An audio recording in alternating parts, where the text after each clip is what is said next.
Ha! My microphone was off. No one could hear me. I'm such an idiot. Hold on a sec. Hello? No. Yeah, no sound. Yeah, I turned it back on. Sorry. Okay. You're on live. You're on in Pocomoss. You're probably echoing. Live. Oh, no. Of course, you can put yourself live on the show. You're in charge here, but yeah, sorry about that. I was really going good. I was wondering why no one was watching.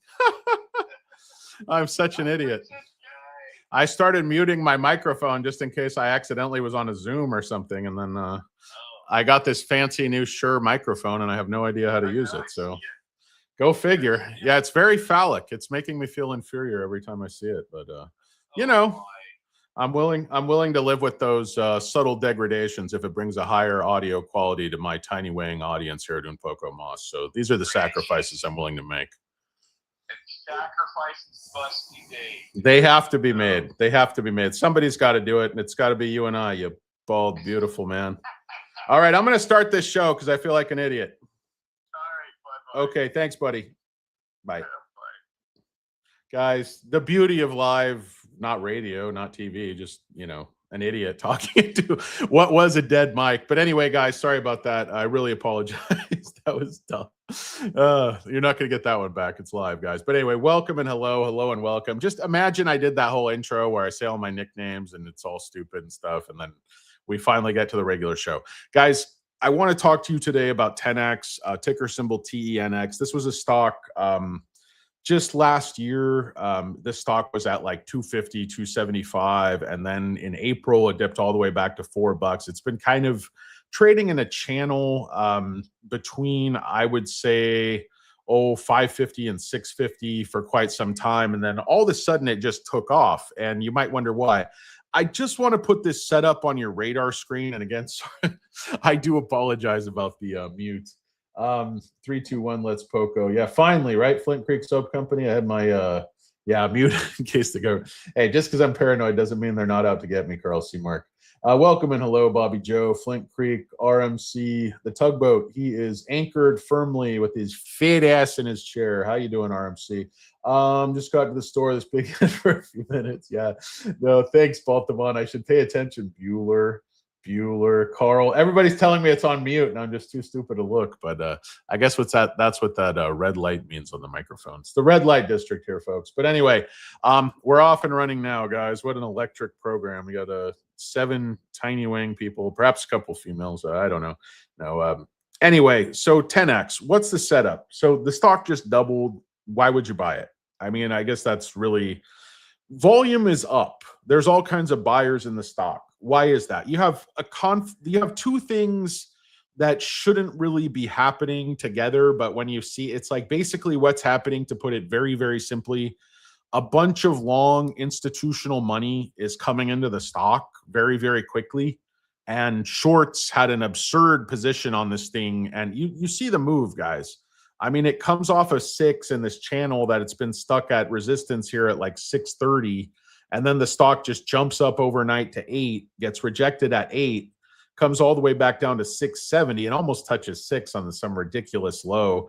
And then just makes this huge move off of 660 all the way to 960.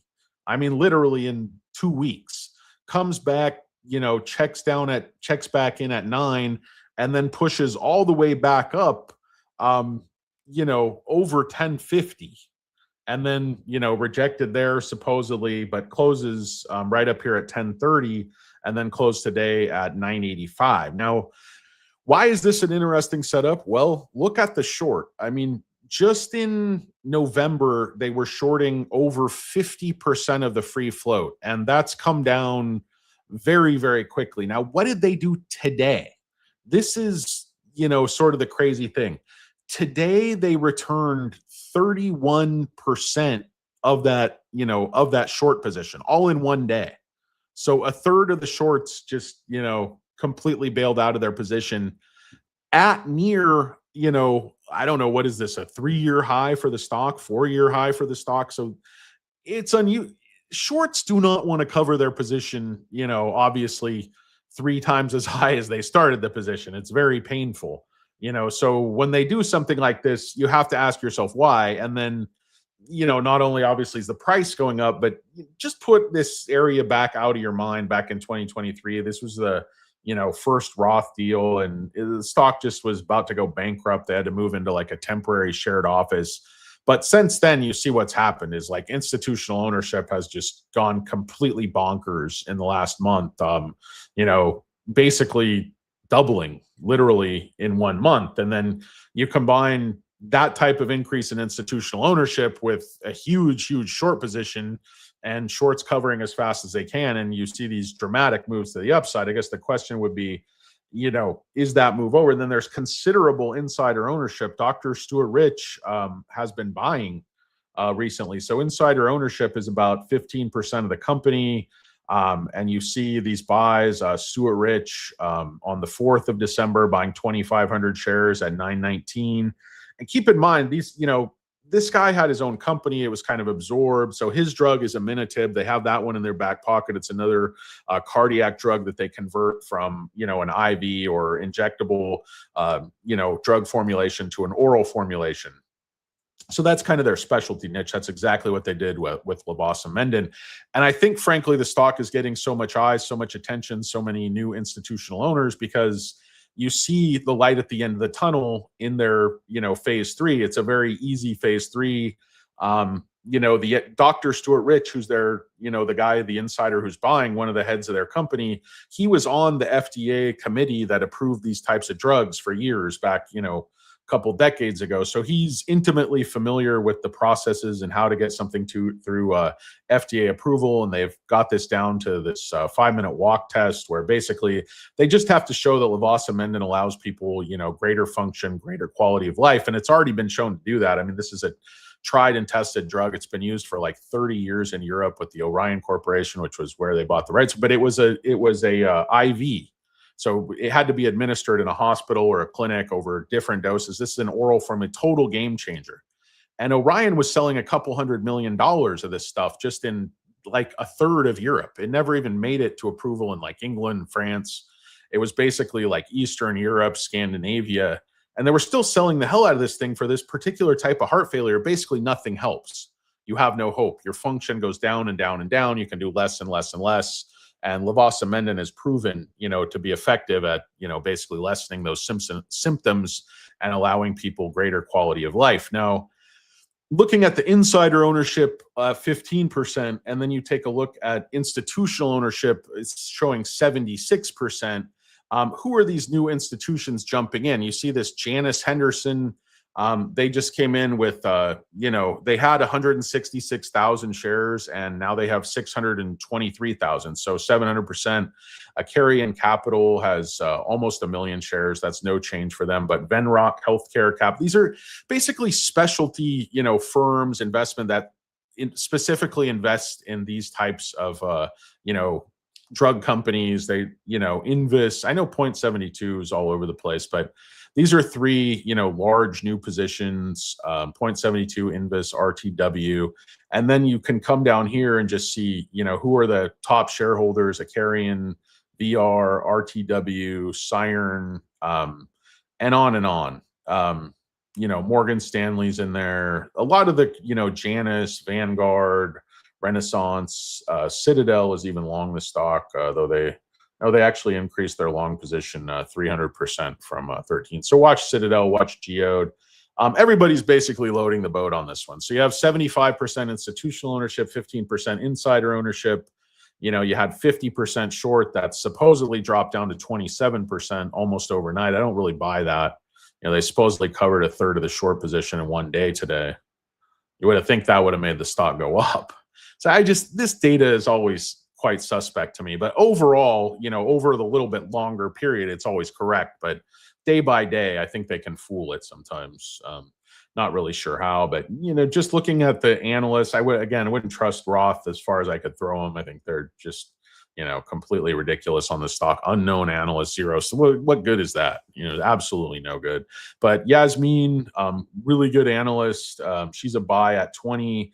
William Blair, this guy. If you know analysts, you just know who's credible. I don't know him that well, but David, this guy, look at the size of this guy's forehead. It screams intelligence. High quality analyst. And Seamus Fernandez, you know, this guy looks a little bit like Mike Gallegos, but just much more handsome. And you know what a huge fan of Mike Gallegos we are here at Un Poco Mas. The middle infield of Mike Gallegos and Glenn Hubbard was really kind of got me through my childhood. Kind of a father figure to me, because if you stack both of them on their shoulders, you know, not bad. Anyway, guys, Santa called. Oh, they always want me to play Santa. It's not because I'm fat. It's because I'm cheerful. So cheerful. Yeah. Anyway, guys, so sorry about the thing again. Yeah, SoFi did take a dump today. It's down, I don't know, 3.5%. I'm really not worried about SoFi. I really feel like that's a lot of price fixing, and they're holding it after hours at like 26.89 or something. Just, it's very odd what they do with SoFi, I think, sometimes. But yeah, I mean, okay, it just pulled back to like 24 2 weeks ago, so I'm not really that scared of 27. Bottom line with SoFi is they didn't, you know, short it down before the ER, because I think they knew that. And I think when you see the next ER comes out, you know, the stock's going to be back up, because I think it's going to be a really strong ER.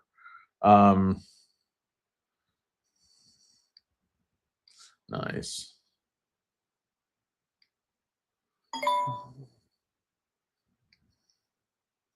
Oh, sorry, guys. Got to do a quick text here.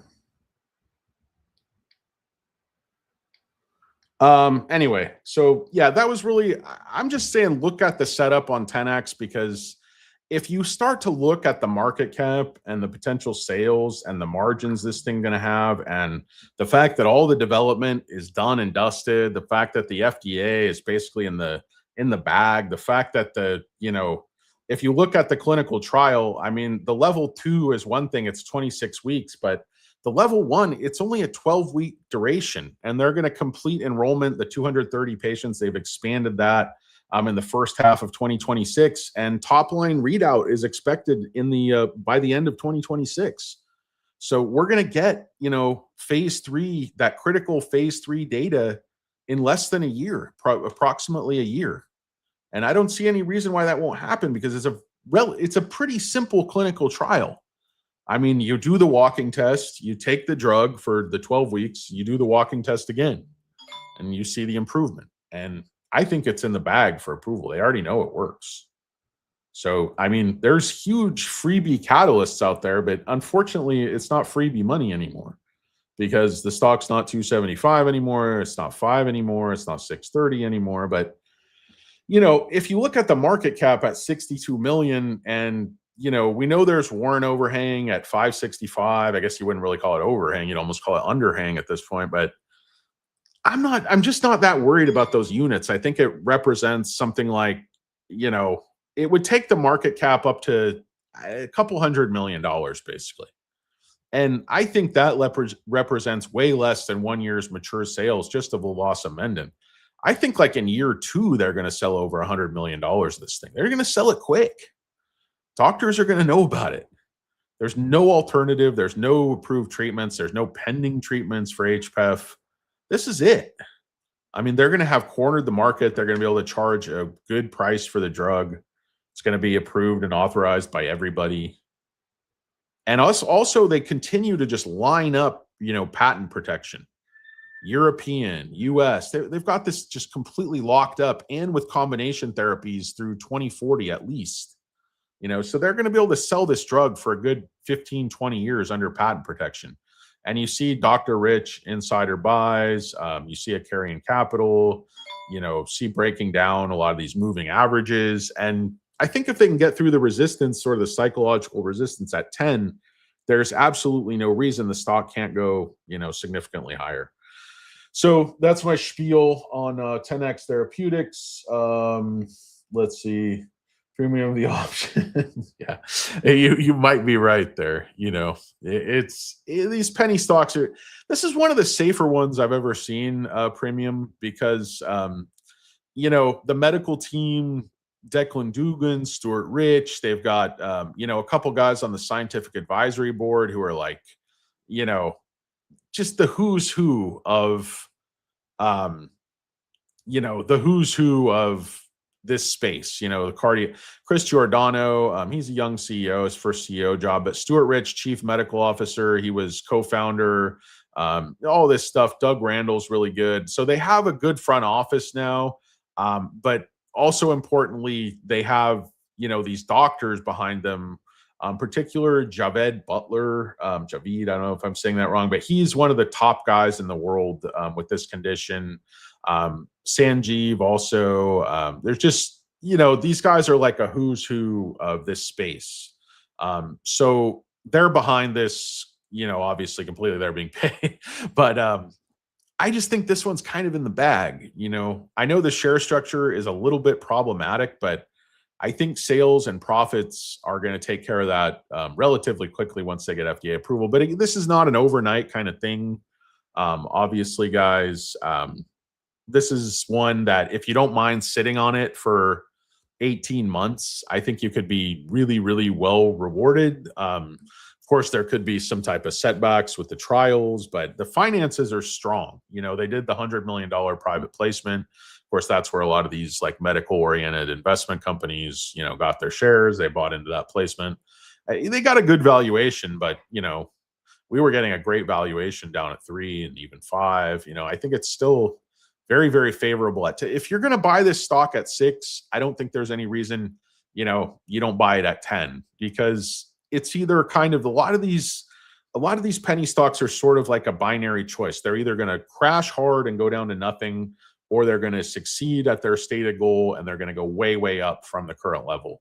And it's not just going to go sideways. Like the trial is either going to be successful or it's not. The launch will be successful or they're not. And I know I say this about everything, but I think this is really a buyout target. I mean, this is low hanging fruit for a company in this space that can spend, you know, a couple of $100 million and acquire a company with a drug that is really a slam dunk phase 3 trial and is going to have, you know, really strong sales potential right out of the gate. This isn't going to be, you know, like a 5-year ramp to mature sales. This could be like 2-3 year ramp. This is going to get out there. The people with HPEF, they don't have 5 years. They'd be lucky if they have 5 months. So, yep. So I took a dump. Short it. Everybody else is. KALA. What's KALA? Yeah, biotechs are for masochists. I'll agree with that. You are glutton for punishment, and you're going to find it. What do you got? Kala Bio? I don't know anything about this one, guys. 6.4 million market cap. Closed the $10 million registered direct 4 days ago. Crashes 88% in a month following eye disorder study failure. I have no idea. And then 2 months ago, top line results in Chase. I don't know what this is. Study did not meet primary PC. So well tolerated.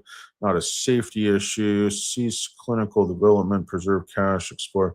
So what about what's good about this? I'm trying to figure out what the hell's good about this stuff. Now, yeah, I don't know. I'm sure there's like certain developments that haven't shown up yet. I would have to take a look at it. I just don't know. And any stock with that $6 million market cap, these are really hard to analyze because they're often very opaque. The share structure is often a lot of misdirection. There's warrant overhang. There's like, you want to be on a site like Dilution Tracker. I don't know what the short interest is of this bad Oscar. I'd imagine it's pretty high. No, it's not. That's interesting. I wonder what the institutional ownership and insider ownership look like. I don't know why I'm looking at this one. I saw a huge volume, was over 1,000 per share. This one, KLA. I don't know what the hell I'm looking at, guys. Maybe I'm looking at the wrong thing. So anyway, shorts, insiders, you got 55% insider ownership. You got another 23% institutional ownership. You got that kind of falling off. I don't know. I don't know. I don't know what's going on with this stock, to be honest with you. Looks like a big bunch of nothing. I think about Kahlua pork. I love Kahlua pork. I don't know if that's related, but if their trial just crashed and they didn't meet the endpoint, they're shutting down the program. How'd they close a $10 million offering? $1 a share pre-funded warrant. So I guess that probably just drove them off a cliff. Little shelf statement, a little elf on the shelf. Declared that I put that shelf statement on the shelf in 2023 and just shoved it up your ass sideways. If you know what I mean. Know what I mean? 10x back to 6,000. No, I don't think so. I don't think it's going to 1,000x from here, Carl. But I'd settle for 10x. It's in the name, right? What's up, dude ass face? Yeah, I don't know, double wide. I'm Biotechs for Mascos, QSI. QSI. I don't know what that one is either. Why not? What else do I have to do? Quantum Psi Incorporated. We got a all right. We got a $300 million market cap here. We got low volume. We think Quantum Psi needs to drive business growth carefully. Quantum Psi, third quarter results, significant development advances for Proteus, industry lead. I have no idea what this company even does. So Proteus Cloud, is this one of those surgery robots? These can be really good if that's what it is. I'm not sure if that's what it is. Okay, so their loss is coming down a little bit, which is good. I don't know. I don't know anything about this company, so I would just have to study it a little bit and figure it out because I have no idea what the hell it is, and I'm a big idiot. So anyway, they attached protein to a chip. Like, is that like an onion dip type of situation? Yeah. Well, if those are baked, not fried, I could have a customer, an old Danny. Believe it or not, my waistline's not looking too good right now. Okay, medical tech, med tech, fintech, biotech, tech, check one. Anyway, guys, I didn't know what I was talking about from the beginning of this video, but just look at 10x. If you start to see a pullback to like 7, 8, or 7, then I would say, load the boat. Like, it's not FAFEPO, not financial advice for entertainment purposes only. Not FAFEPO. Don't sue me, bro. I ain't saying nothing. Don't quote me, boy. I ain't say shit.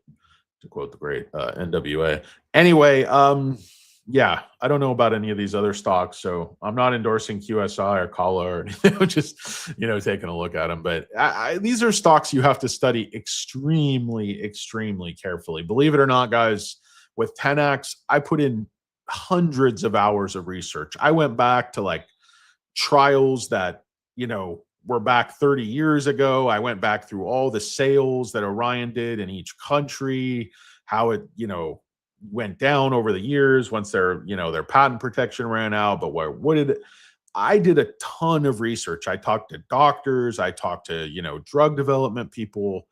Anytime I'm going to put a lot of money into something, I do a huge amount of research. So don't think just me sitting here talking like an idiot about these is like, oh, I'm, this is my 30 seconds of research. Just clicking around websites is not research, guys. Looking at some headlines is not research. Jumping and seeing short interest and insider ownership is not research. Like, research is understanding the key players in the company. Each one of them, their background, what they do, their successes, their failures, their strengths, their weaknesses. I mean, I'm not saying you have to go through their trash. It would help. It would help. And then you go to the personnel, then you go, to the product, you go to the moat, you go to the special sauce. You think, why do I want to invest in this company?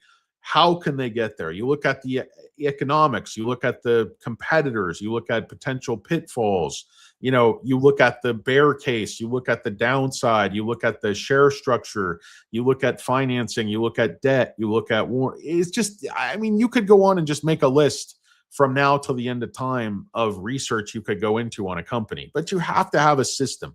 you have to have sort of at least probably, I would say, like a quick checklist.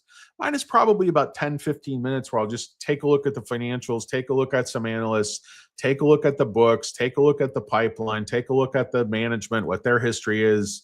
You know, you want to pick winners, basically. You know, you want to pick people who've been very successful. And that's one of the reasons I like 10X. Their medical team from Dr. Rich to Declan Dugan, these guys are some of the top guys in their field. And I think there's a reason they want to be associated with this company and this drug, because I think it's, you know, it's a winner. I think this one is a winner. And I know that's really hard to call with penny stocks at this stage, but, you know, they're in that phase 3. I think the FDA really wants to approve this drug. They have absolutely nothing else. And I think it gets approved. I think it goes to market, and I think it sells really, really well. And, you know, if that happens, this is really undervalued, even with the dilution. So take a look at it. Do what you do. Thanks, Flint Creek. I really appreciate it. Dude ass face. Thanks. Yeah, it's just, you know, this is all about entry points, guys. You got to catch these early. I'm not saying I'd rush in at 10. It's not a bad buy. I mean, I would buy it if I didn't own any, you know, but I think you might see a pullback because there's just a lot of resistance at 10. Maybe you could be a buyer at 8, maybe even a buyer at 9. You know, I don't know if there's any real market to sell puts into this turd. I would imagine not. Imagine there's not much of an options market. But I just like what this volume's doing. I like institutions continuing to buy. I like insiders buying in the open market almost $10. I mean, okay, it's only adds up to, you know, 5,000 shares, but you know, it's still $50,000 of your own money. You have to believe the stock is going up from there, or you wouldn't do it. And Dr. Stuart Rich is no idiot. He's, you know, I would arguably say a genius, you know, an OG pioneer in this space. So medical professor, researcher, owned his own, you know, company. I said Precision Biomed, I think it was called. His drug was Aminatib. So that one they still have in trial. You know, that was kind of went on the back burner because they didn't have enough money, and they're just trying to get levosimendan to market. But Aminatib is a really good drug as well. Yeah, thanks, Flint Creek. Thanks, Not a Lurker. Appreciate you telling me my thing was on mute. I'll probably, once 24 hours goes by and I can edit the thing on YouTube, I'll probably cut that part out, even though it is rather humorous. But I don't think anybody who starts watching it's really going to want to see that. But anyway, guys, I really appreciate you watching Un Poco Mas. Hopefully you enjoyed it as much as I did. Thanks, everybody. Hope you have a great night, and I will talk to you soon. Peace. I'm out.